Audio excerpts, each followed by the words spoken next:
لە مشتومڕی کاندیدی دیموکراتەکاندا جۆ بایدن بەرگری لە سیاسەتەکانی خۆی دەکات.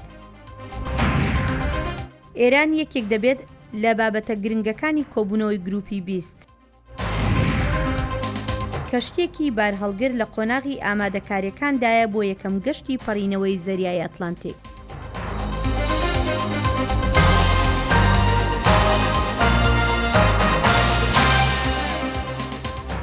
سڵاو و بەخێربێنەوە بۆ بەرنامەی کۆت کۆنەکشن. بە سڵاو و ڕێزین گەرم. جگرێ سەرۆکی ئەمریکیە بەرێ جۆ بایدن یەک بوو di nav deh berbijêrên diyên demokrat da di beryekrawestina duwem şeva duwê de ya Partiya Demokratan şeva duwem jî û miştûmiravê weka ya yekê bû rexna li serok Donald Trump girtin û herwesa car caran jî berê xwe didane hevûdin. Şevedî televizyona NBC berek rawestandina duwem ya 10 berbijarên demokrat ji bo serokatiya Amerîka birêve bir. Şevekê piştî miştûmira yekem ya 10 namzetên diyên demokratan. Cegirê serokê Amerîkiyê berê Joe Biden ku di rêza pêşîna jimareka zêdeya namzetan de ya kêm guman hişt li hember sedemê berbijarkirina xwe. Ez dikevim pêşbirkê da ku rêberatiya welatî bikim çiku ez bawer dikim giringe roha vî welatî vegerînîn. Vî serokî ew şepirze kiriye. Ew serokê tinêye dîroka me da regezperêsan digel xelkê giştî û bi keramet wek hev dike. Biden li tanîş Senatörê Vermont Bernie Sanders rawesta bû ku di rêza duwê de li gora rawergirtinan wî tekez kir ku pirsgirêkên welatî gelekê kûrtirên ji serketina bi ser serok Donald Trump re. Tiştek nahet guhartin. Heta em newêrek bin û bersingiyê Wall Street negirin. Bersingiyê sazkariya û dermanxana negirin. Sazkariya leşkerî û durustkirina sûtemeniyê. Di dibeyta dû demijmêran da çend caran Biden ket berokê berrevaniyê. Sînatora Kaliforniya Kamala Harris bersingê wî girt ji ber hewlên wî yên berê bo karê digel endamên regezperistên Kongresê û helwestê wî yê berê bo dijatîkirina têkelkirina xwendkaran di otobîsên xwendingehan da. gelek nexweş bû em ji te bibihîsîn behsê wan senatûra bikî ku navdengê xwe li ser ferq û cudahiyê li vî welatî ava kirîne. Biden bi heyecan berrevanî ji rekorda xwe kir diwarê mafên medenî û wergirtina postê cêgirê yekem serokê Reşê Amerîka Barack Obama. Ez ji bo mafê medenî ketime berîkanê min bawerî heye bi guhertinên binaxeyî yên mafên sivîl. Ew ne tinê mafê Emerîkî Efrîqiyan in, belku hevregezparêzan jî. Biden û Sanders her du di heftî saliyên xwe de ne û ferqa emir gelek diyar bû di nav berbijarên demokrat da dema Kongresmanê Kaliforniya Eric Swalwell şerê xwe arasteyî Biden kirî. Ez 6 salî bûm dema kandîdekê serokatiyê hatî konferansê demokratan li Kaliforniya û gotî ew çaxhatiye meşxelê bidin destê nifşênû. Ew kandîd Joe Biden bû. Joe Biden rast digot niha piştî 22 salan îcar ew dem hatiye wê meşxelê pelgire. Xortekê diyê demokrat di rawargirtinên çend mehên dawî de dikeve pêş. Şaredarê bajarê South Bend yê Ostanê Indiana Pete Buttigieg wî weka tevaya berbijêrên dî def avêt siyasetên serok Donald Trump yên penaberiyê.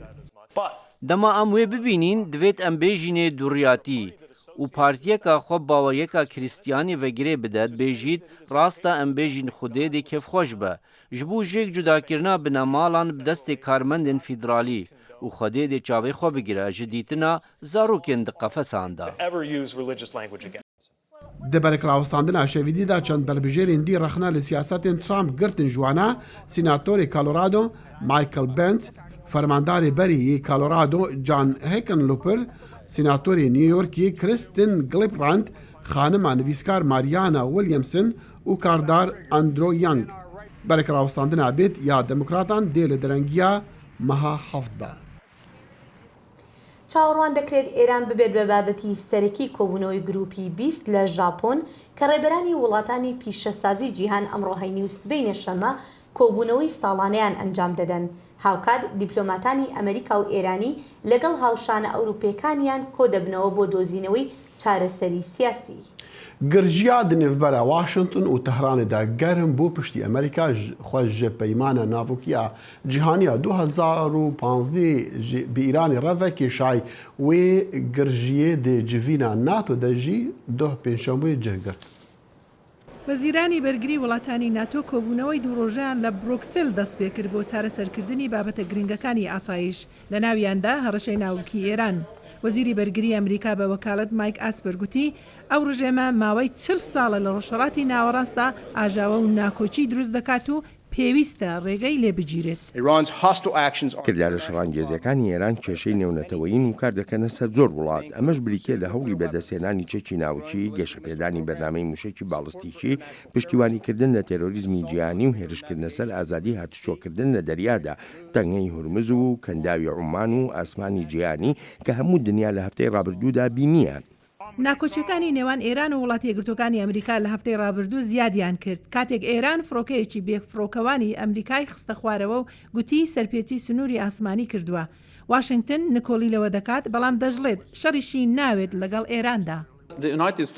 وڵاتی یەکگرتوەکانی ئەمریکا بەڕوونی گوتوێتی شەڕی ناوێت. لە ڕاستیدا زۆر بە ئاشکرایی گوتویانە ئامادەن لەگەڵ ئێراندا و توێژ بکەن بە بێمەرجی پێشوەخت و پەیمانی هاوپەیمانان ئەمڕۆ ئەوە بوو کە دەمانەوێت پشتیوانی هێورکردنەوەی ڕەوشەکە بکەین بۆ دوورخستنەوەی هەر بە هەڵا لێک تێگەیشتنێک یان ڕووداوێکی نەخوازرا و کە کۆنتترۆل نەکرێت و ڕەوشێکی زۆر مەترسیدار دروست بکات. لە بڕی وەڵامێکی لەشکری واشنگتن بژاری سەزای ئابووری بۆ سەر ئێران هەڵبژارد. ئێمە وابەستین بە ڕێبازی ئەو پەڕی فشاری ئابووری چونکە ئەمە کاری خۆی دەکات ئەمە کار دەکاتە سەر ئاسی داهاتی ڕژیم زیانی دارایی لەو گروپان دەدرێت کە لە بری ئەو ڕژیمە کار دەکەن. ڕێبەرانی ئێران ڕخنەی تون دەگرن لەو سزایانەی کە ئابوووریەکانی پەک خستۆ بە شەڕەنگێزی ناودێری دەکەن.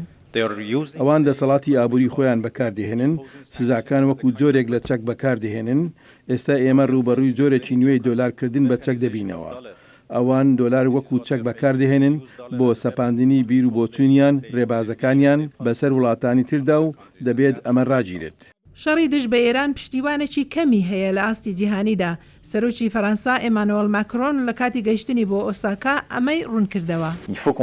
ئێمە پێویستە بگەین بەوەی ناکۆکیەکان کەم بکەینەوە لەگەڵ ئێران و بەردەوامین لەسەر ڕێبازی پاراستنی نمچە دوورگەی کۆریا. یاسادانەرانی ئەمریکا تاوتوێی بڕیارێک دەکەن کە بۆ هەر هێرشێکی لەشکری دژ بە ئێران ڕەزامەندی کۆنگرسی پێویست بێت. لە کاتێکدا ڕێبەرانی جیهان لە ئۆساکای ژاپۆن کۆ دەبنەوە چاوەڕوان دەکرێت ئێران ببێت بە یەکێک لە بابەتە سەرێکیەکانی وتوێژەکان. ئەمەش لە کاتێکدایە ئاستی ناکۆکیەکانی نێوان ئەمریکا و ئێران لە هەفتەی ڕابردوو گەیشتە بەرزترین ئاست بەهۆی بەردانەوەی فڕۆکەیەکی بێفڕۆکەوانی ئەمریکا لەلایەن ئێرانەوە.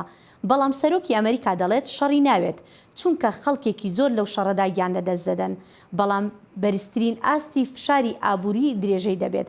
لە هەمان کاتدا دابەشبوونێک لە نێو کۆمەلگای نێونەتەوەیشدا هەیە لەسەر ئەگەر و نەگەری هەڵایسانی شەڕ بۆ تاوتوێکردنی ئەم بابەتە بەرنامەی کورد کۆنەکشن لە ڕێی سکایپەوە میوانداری کاوە ئاهەنگەری لێکۆڵەری سیاسی لە بروکسل دەکات.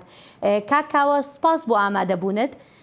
لەگەڵ ئەوەدا کە ئەمریکا بەڕوونی دەڵێت شەڕی ناوێت و داوای وتوێژیش دەکات بەڵام ئێران هەموو پەیوەندی دیپلۆماسیەکانی لەگەڵ ئێراندا بچڕاند. ئایا دەرفەتی وتوێژ هەیە لەم کاتەدا لە نێوان ئەمریکا و ئێران؟ پێشەکی پێویستە بڵام کە پەیوەندی دیپلۆماسی ئێران هەر لە 40 ساڵی ڕابردوودا بە شێوەی ڕاستە و خۆ نەبووە بەڵکو لە ڕێگای سویسەوە لە ڕێگای سویسەوە بەڵێ مەبەستم ئەوەیە کە ئێران ئێستا ئەوەشی بچڕاند. ئەوەی کە ئایا ئەگەری شەڕ هەیە یا شەڕ نێوە ئەو دوولایەنە دەڵەنتی بە باوەڕی من دەبێت لە پەکەیجێکدا باسی بکرێن ئەوەی کە پێمان وابێ ئێران شەڕخوازە ئەمریکا شەڕی پێ ناکرێت یا نایهوێ شەڕکانە ئەمریکاش دەتوانێت شەڕکە ئەمریکاژێکە پێویست دەبێت شەڕکە و ئەمریکاش دەیهەوێ ئەگەر لە جێگایە پێویست بێ ئەو شەڕە بکە ئێرانش هەر بەو شێوەیە دەتوانێت دیفاع لە خۆی بکات واردی ئەو شەڕە دەبێت بەڵام ئەگەر ئێمە کەمێک لە پەکەیزدا بێنین چاولەوە بکەین زۆرتری ئیمتیازەکان بەلای ئەمریکاوەیە زۆرتری لایانی نێگەتیڤ و نەرێنیەکە بەلای کۆماری ئیسلامی بەڵێ کاکاوە من لێرە پرسیارەکەم ئەوە بوو کە لە ئێستادا لەگەڵ ئەوەشدا کە تەنانەت ڕێبەرانی جیهان بۆ نمونە ڕاوێژکاری ئەڵمانیاوە هەروەها وەکو لە راپۆرتەکەشدا گوێمان لێبوو سەرۆکی فەڕەنساش ئەمانە دەیانەوێت بابەتەکە هێور بکەنەوە ئەڵێ نەمانەوێ ئەم ناکۆکیانە هێور بکرێتەوە مەبەستەکەی من ئەوە بوو ئایا دەرفەت هەیە بۆ توێشکردن لە نێوان ئەمریکا و ئێران؟ تازگی پامپیۆ کۆماری ئیسلامی وەکو دوژمنی سیاسی نێو بردووە ئەمە واژەیە کە دەستەواژەیەکە کە مانایەکی زۆر مێژووی هەیە لە ئەدەبیاتی سیاسی ئەمریکادا دوژمنی سیاسی کەسێکە کە دەتوانی وتوێژی لەگەڵ بکەیت دەتوانی لەگەڵی دانیش و دانوستان بکەیت بەڵام باسەکە ئەوەیە کۆماری ئیسلامی و خاصیت و تایبەتمەندەکانی کۆماری ئیسلامی و هەندێک دەستی دەرەکەش لە نێو کۆماری ئیسلامیدا کۆماری ئیسلامی بەرەو حاڵەتێک دەبا کە ڕێگای ئەو وتوێژانە دەبەستێت چون ئەمریکا یا لایانی بڵین ڕۆژاوایی ئەگە قرار ببێن لەگەڵ کۆماری ئیسلامی وتوێژکەن لەسەر ئەو 12 شەرتە دەکەن کە پێشتر ئەمریکا دایناوە ئەو 12 شەرتەش بە مانای نەمانی کۆماری ئیسلامی ئەوە شتێک نییە کە ئەمن بیڵم بەڵکو سەرانی کۆماری ئیسلامی لە گەورە بەرپرسانی کۆماری ئیسلامی ڕێک ئەوە دەڵن کە دەڵن بەڕێوەبردننی ئەو 12 شەرتە بە مانای نەمانی کۆماری ئیسلامیەکەوا بوو کۆماری ئیسلامی نایە لەسەر نەمانی خۆی وتوێژ بکە لەوانەیە لەسەر بەرژەوەندی و مانەوەی خۆی ئەمەش لەو 12 شەرتەدا ناگونجی ڕاستەکەی بۆیە من پێم وایە وتوێژ لەوانەیە بە شێوەی نهێنی بەڕێوە بچێ لەوانەیە بە شێوەی کاتی و ڕێژەی بەڕێوە بچێ بەڵام بێگومان وتوێژ لەسەر ئەساسی ئەو 12 شەرتە مەحاڵە بە تەواوەتی بەڕێوە بچێت. بەڵێ کاکاوە ئێستا لە ئێستادا ئێران لەگەڵ ئەو وڵاتانی کە ماونەتەوە لە ڕێککەوتنە ناوکەکەی کە لە ساڵی 2015 وڵاتانی جیهان کردیان لەگەڵ ئێراندا لە ئێستادا لەگەڵ با بڵێن لەگەڵ ئێران کۆ دەبنەوە ئێران هەڕەشەشی کردووە ئەگەر سزاکان بەو شێوە بێ ئێرانیش دەکشێتەوە لە وتوێژە جاگەر ئێران لە وتوێژە بکشێتەوە دەرەنجامی ئەمە چیە بێ یا بەڕای تۆ چی ڕوودات؟ ماکرۆن سەرۆکۆماری فەڕەنسا بەڕاشکاوی هەڕەشەی هۆشداری داوەتە ڕۆحانی سەرۆکی کۆماری ئیسلامی کە ئەگەر لە بەرجام بڕاتە دەرێ لەو قەراردادە ناوکیە بڕاتە دەرێ بە زەرەر و زیانیان دەبێ و وەزعکە زۆر خراپتر دەبێ و نابێ بچێتە دەرێ تەواوی بەڵێ ئوروپا و یەکێتی ئوروپا بە تایبەتی هەوڵی ئەوەی هەیە کە بەرجام بمێنێ جارێ بەو شەلوکوتێ بمێنێ هەرچەند خۆ شتێکی عەجیب و غەریب نییە ڕاستەکەی هەندە شتێکی زۆرتر لە قازان بەڵام بە باوەڕی من کۆماری ئیسلامی لە بەرجام ناچێتە دەرێ ئەگەر بچێتە دەردێ بێ خۆی بۆ شەڕێکی جیهانی بە دژی خۆی یعنی لەلایەکی جیهان بە دژی خۆی دەبێ ئامادە بکە ئەو کاتەیە من پێم وابێ ڕوخانی ڕژیم زۆر خێراتر دێتە دی. بەڵێ باشە تۆ پێت وایە ئێستا وەکو دەزانین کۆبوونەوەی گروپی 20 بەڕێوەچێ لە ئێستاداوە بەشێک لە بابەتەکانیش جگە لە بابەتی سەرەکی ئابووری و هەروەها بربەرەکانی ئابووری یەکێک لە بابەتە سەرەکیەکان بابەتی ئێران ئەبێت تۆ پێت وایە ئەمریکا بتوانێت لەو وتوێژانەی کە ئەمڕۆ سبەینێ بەڕێوە دەچن لە نێوان 20 وڵاتی پیشەسازی جیهاندا بتوانێت کۆدەنگیەک بۆ پشتیوانیکردن لە ئەمریکا و دژ بە ئێران پەیدا بکات؟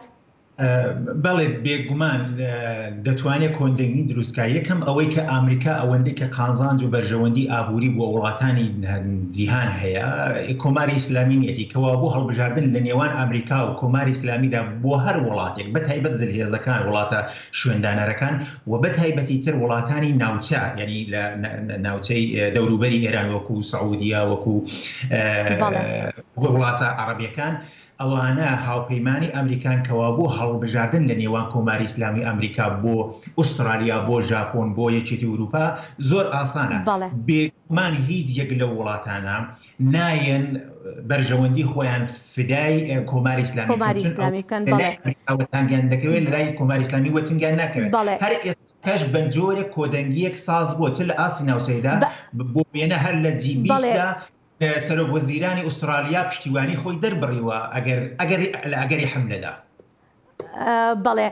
بەڵێ کاکاوە زۆر بە کورتی دوا پرسیارم ئەوەیە کۆماری ئیسلامی ئێران هەتاکەی بەرگەی ئەم سزا ئابووریانە دەگرێت؟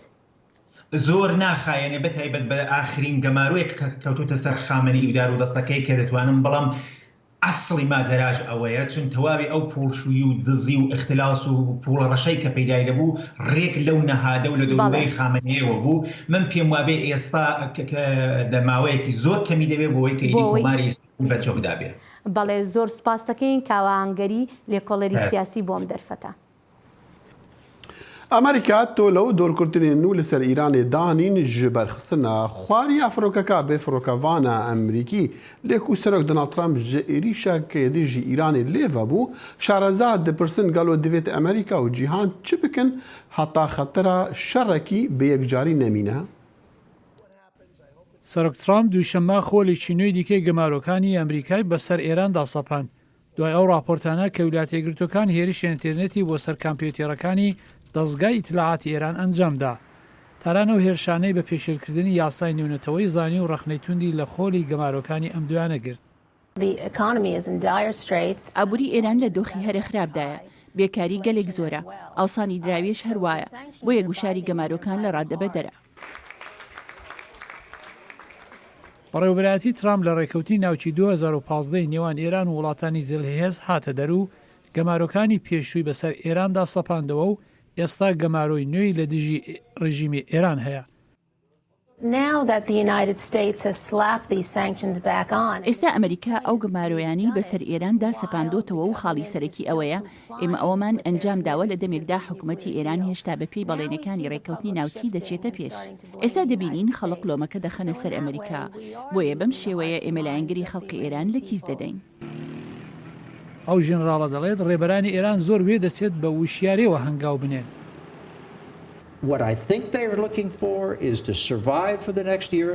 پێم وایە ڕێبەرانی ئێران هەوڵ دەدەن بۆ ساڵێک و نیوی دیکە بمێننەوە خۆیان لە شەر لەگەڵ ئەمریکا دوور بخەنەوە پێچگەل لە ڕووداوی جێگای شەرم لە کەندا و چاوەڕێی گۆڕانی بەڕێوەبەرەتی ئەمریکا دەبن بەڵام ڕێبازی ئەمریکا ئەوەیە شەڕ نەکات بەڵکو لە ڕووی ئابووری گوشیان بخاتە سەر بەو هیوایە جۆرێک لێکترازای نێوخۆی شۆڕشێکی سەوزی تر ڕوو بدات و ڕووخانێکی ڕژیم بێت. لە هەمان کاتدا شەڕقسە هەروە درێژەی هەیە. چوارشەممە سەرۆک ترامپ لە وتوێژێکی لەگەڵ فاکس نیوز گوتی ئەو شەڕ لەگەڵ ئێران ناکات بەڵام ئیدعای کرد هەر شەڕێک لەگەڵ کوماری ئیسلامی ببێت ماوەیەکی زۆر ناخایەنێت. ئایەتۆڵا خامنەیی ئەمریکای بە هەرە ڕژیمی بەدکار لە جیهاندا ناوزەت کرد.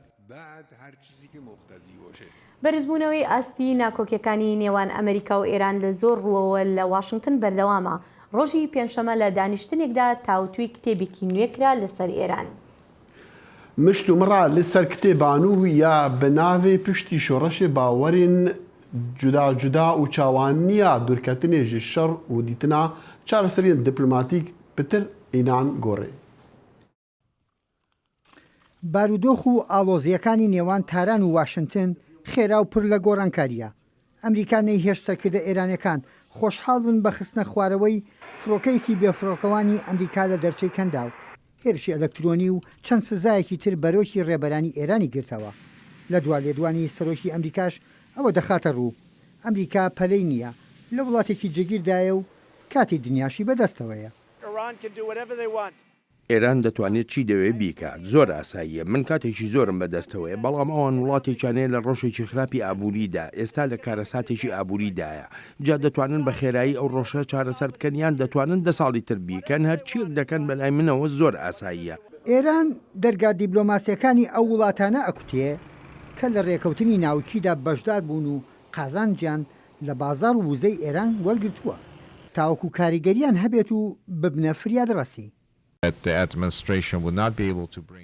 ڕخنەگران ئاماژەیان بەوە کردووە کە بەڕێوەبەرایەتی سەرۆک ترامپ ناتوانێت هەناردەی نەوتی ئێران بگەێنێتە ئاستی سفر پێ دەچێت ڕاز نەبێت دەتوانێت هەناردەکردنی نەوتی ئێران بگەێنێتە 2 بۆ 3,000 لە ساڵێکدا.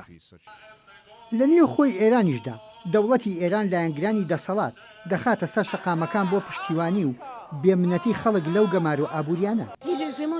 بەڕای من سەرکەوتنمان ئەو شارانەیە کە لەسەرمانە ئەو شارانەش تەنها فێڵێکە.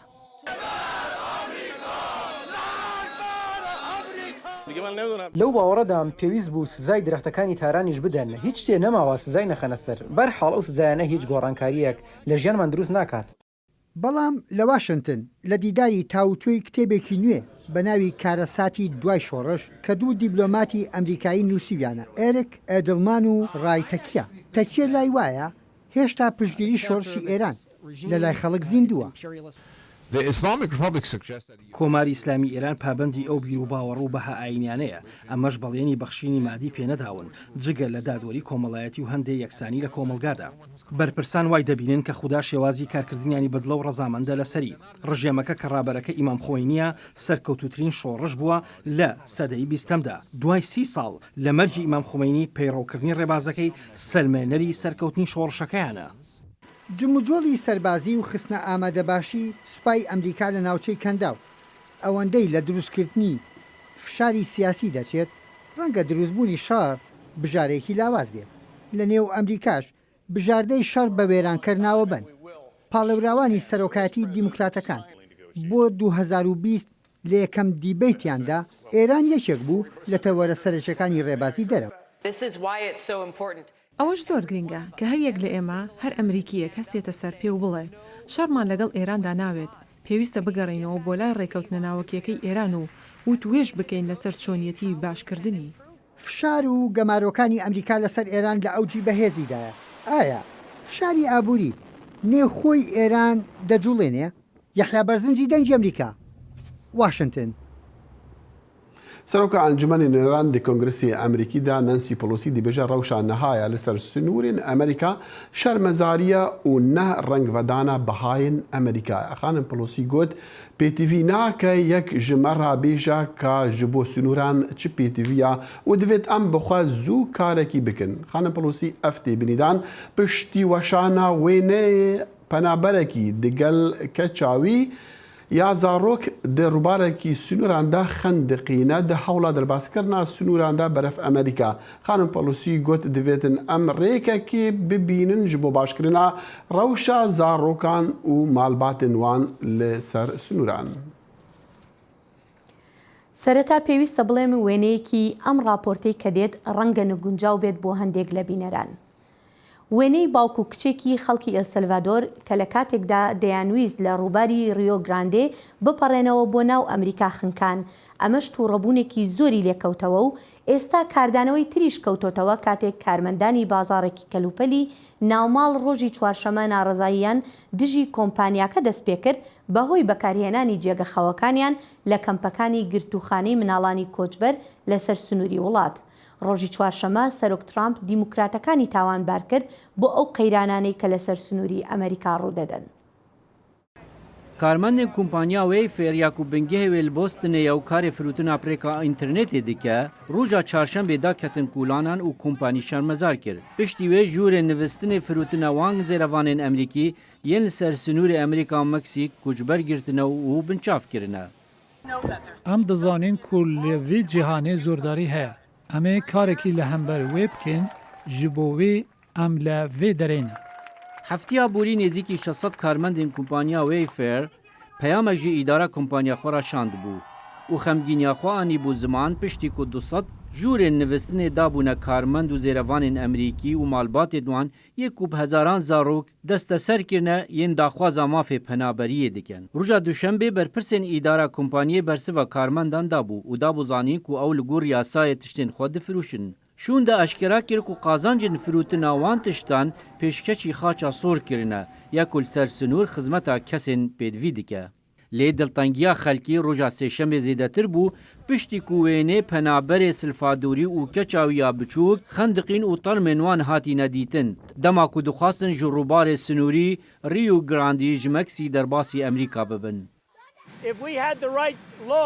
Eger me yasayên rast hebana yên ku demokrat rêka bi cihînana wan nade û hewil nade û nahêle derkevin em ê dîwar ava bikein ew dihêt avakirin. Gelek jî hatiye avakirin. Heta dawiya sala bihêt dê zêdetirî 400 mail temam bin. Wezîrê Xwecihîkirinê Berê Amerîka Juliana Castro û berbijarê demokratan bû serokatiya Amerîka di helbijartinên 2020 da gileyî li îdara Trump kirin û gotî ku ew sedemên mirina wan du kesan e. ئەف جێهێنە ڕازیبوونەیە ئەگەر ji siyaseta vê rêveberiyê nebaya Oskar û Valîrya birêka avjinînê li çem derbasın nedibûn. Ev rêveberî kesan bêbehre dike. Gu bikaribin bo hatinê û xwe bigînin derbendan dagodaxwaza mafê penaberiyê bikin. îddiayên ku dibêjin serederêka xerab li gel zarokên penaberên girtî têkirin bû sedema de ji karkêşana sê kesan ji rêveberiya zêrevaniya gumruk û sersinûran. Her du civatên nûêner û sînatorên Amerîka vê hefteyê baca saziya alîkarîkirina penaberên sersinûr erê kirbû. Lênayê zanînkanê perej bû wê saziya alîkariyê hatine hinartin yan kengî ew ê bêne hinartin.